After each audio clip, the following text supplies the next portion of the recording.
Hi, I'm James. I'm the Dean of Graduate Studies here at Western Sydney University, and today's video is talking about how to fail a PhD. So, the first way to fail a PhD is to pick the wrong supervisor. Picking a supervisor is the most important thing you can do when you begin your PhD, and it's actually that relationship will make or break your PhD. Sometimes people are attracted to the highest profile academics or academics they think are the best in their field, and that could be the right supervisor for you, but don't necessarily only be attracted to those supervisors. Pick a supervisor who wants to work with you in the way that you want to work, understands the project that you want to do, and also is willing to understand your ideas, especially if they're a little bit different. So don't always go for the highest profile person, go for the person who suits you the most. Second sure way to fail your PhD is to either avoid your supervisor, ignore your supervisor, or ignore their advice. A few years ago, I found a friend of mine in a PhD lab hiding behind a photocopier. When I asked her what she was doing, she said she was actually hiding from her supervisor. This is not a good sign.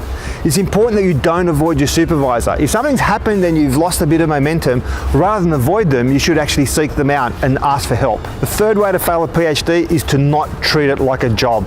PhD requires you to put in at least 35 to 40 hours a week. That is 9 to 5 every day, at least 5 days a week.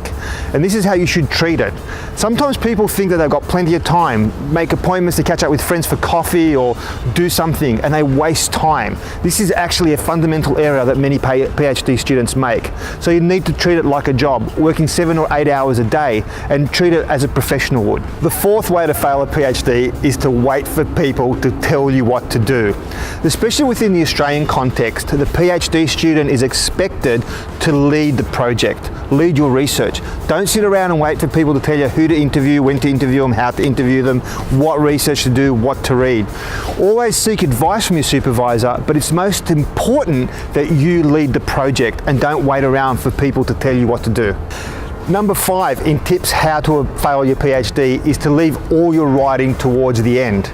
So you spend a couple of years doing all the research and doing all the interviews or doing all your lab tests, and then with a year to go you think to yourself, now I'm going to do my writing.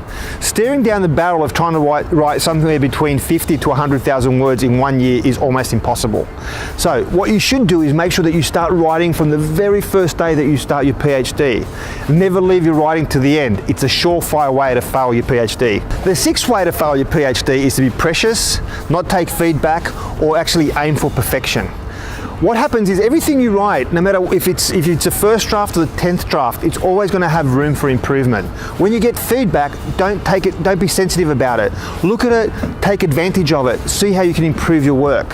So definitely avoid being precious. Being precious is a certain way to fail your PhD. The seventh big error that people make that leads to them failing their PhD is to never plan time off. You always need to reward yourself with some time off. Could be one night, could be a weekend, could be a whole week. But it's really important that you plan, in your timeline, you actually plan to reward yourself with a break and have some time off. The eighth way to fail your PhD is to aim too high or aim too low. That is, either make your project too big or too small. And this is where the advice from your supervisor really counts. When I started my PhD, I actually titled it Redesigning the Global Economy. Probably a little bit big for a 3-year project. So it's really important that you actually get the scale and the size of your project right. Aiming too high or aiming too low will mean that you're definitely going to struggle to complete your PhD. The ninth way to fail your PhD is to not discuss potential examiners with your supervisor. And this is really good advice from the mighty thesis whisperer. Within the Australian context, you cannot pick your examiners, but you need to discuss them with your supervisor. So it's really important that you identify potential examiners that you think would understand the aims of your project and will mark it in the spirit in which it's written. So that's it from me, 9 tips on how to fail your PhD. Please avoid them, and I'm sure you'll do really well. Good luck, and I'll speak to you soon. Bye now.